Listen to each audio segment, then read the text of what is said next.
आज हम कवकों का एक सामान्य परिचय जानेंगे।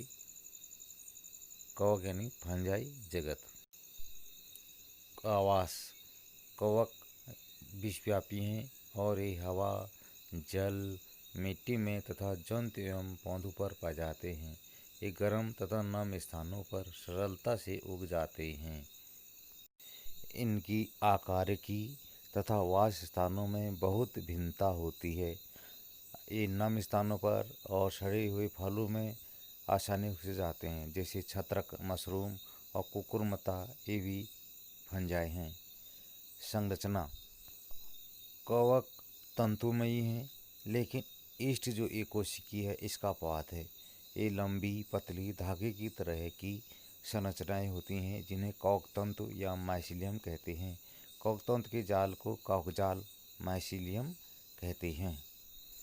कवक तंतु भी दो प्रकार के होते हैं, सेप्टेड माइसीलियम और कॉन्सेंट्रिक माइसीलियम, यानी पटी माइसीलियम और संकोशिकी माइसीलियम। जिनमें एक केंद्र के पट होता है उन्हें सेप्टेट कहते हैं, और जिनमें एक कई केंद्र एक साथ होते हैं उन्हें संकोशिकी माइसीलियम कहते हैं। ये कुछ कवकों के उदाहरण हैं, जैसे एमेंटिया, एग्रिकस, कॉर्फिनस, बोलेट्रस आदि। ये अनेक प्रकार के कवक हैं। पोषण, न्यूट्रिशन। अधिकांश फंजाई पर पोषित होते हैं। वे मृत बस्टेट से घुलनशील कार्बनिक पदार्थ को अवशोषित कर लेते हैं, अतः इन्हें मृत्युजीवी कहते हैं।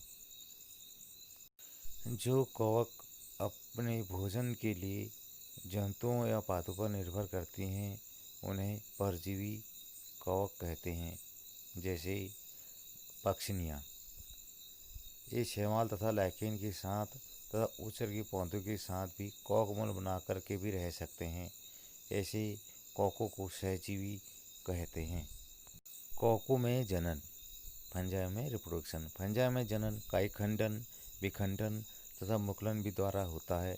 अलैंगिक जनन बीजाणु, जिसे कोनिडिया कहते हैं, अथवा धान्य बीजाणु अथवा चौल बीजाणु द्वारा होता है। लैंगिक जनन। लैंगिक जनन निस्तिक्तांड, उस्पोरा, एस्कस बीजाणु तर बेसिडियम बीजाणु द्वारा होता है।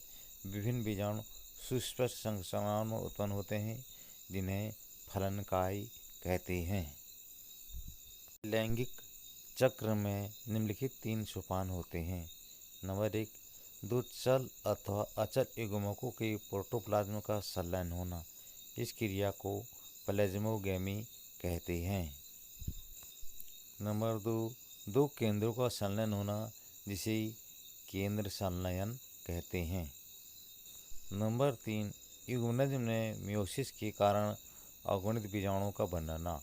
इन बीजाणु बाद में नई माइसीलियम को या तंतु को उत्पन्न करते हैं, जैसे स्ट्रक्चर ऑफ राइजोपस। ये राइजोपस का उदाहरण है।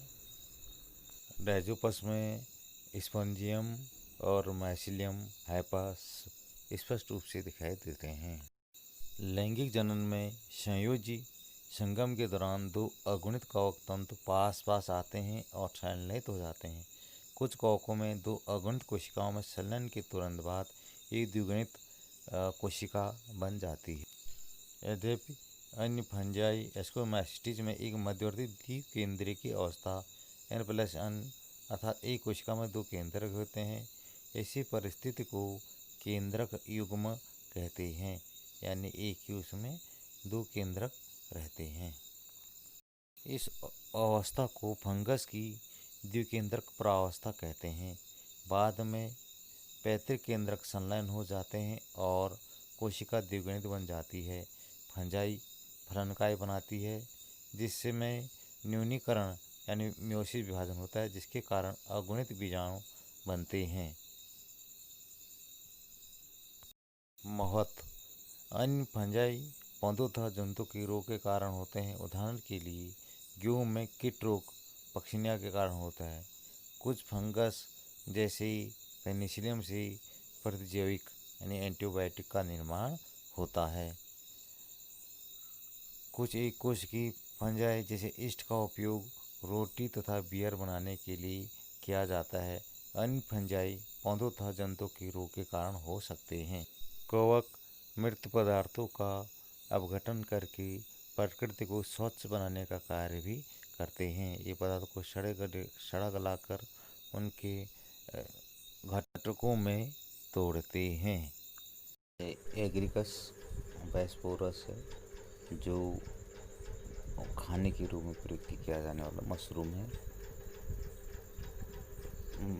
म्यूकर जो रोटी अचार आदि को खराब कर देता है। एक ब्रेड जिस पर म्यूकर का फंजा लगा हुआ है।